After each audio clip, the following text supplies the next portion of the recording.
So I know I mentioned presets in one of the previous videos in this course here, but like the presets are so important that I think they deserve their own video. So as a quick reminder, in Lightroom Classic, we have presets here in the left menu under the Develop tab here, and we can have the user-specific presets that I've created. And so let's say I want to create a new preset, right? I can create preset here. I can give it a name, new preset, and then choose which settings I want to include. And then once I've done that, man, I don't want to do the transform settings. It might not make sense. They could be like really off. And then there's some other settings you may or may not want to include, but like you should pick and choose what you want. Once you're happy with it, you hit create. And then from now on, right, I saved it in user presets. You'll be able to come here and find new preset. So if I switch to this preset, which doesn't look so great, I can quickly get back to the original edit that I just had using this new preset. And this preset could work if it's implemented properly across many different images, not just the specific image I'm working with at the time.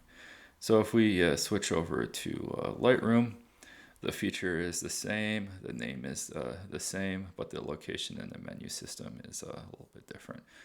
So like most of the other settings that were on the left menu in Lightroom Classic, presets has also moved to the right-hand menu here, and it works basically in the same manner as the Lightroom Classic.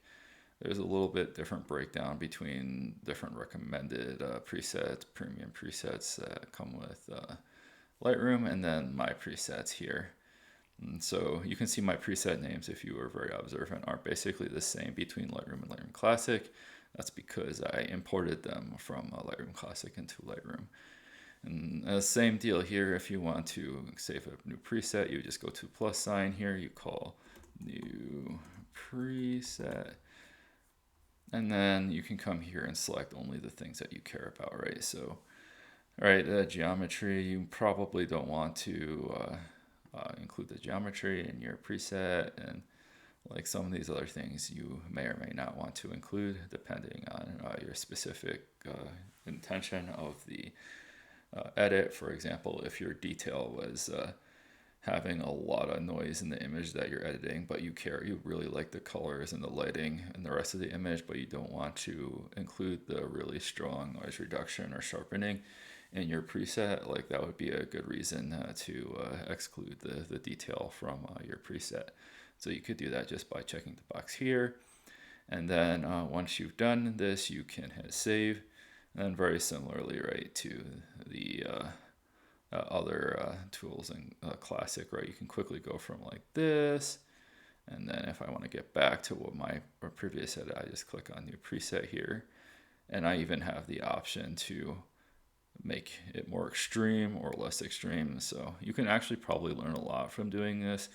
If the preset is adding a lot of greens to the image, or it's removing a lot of greens from the image, you can really learn a lot just by playing with this slider here, right? So you can see that if I enhance it, I get more green. If I remove it, I get the reds, the purples, right? So you got the opposing colors, right, in the color wheel. So yeah, like that's how the presets are working in Lightroom versus Lightroom Classic.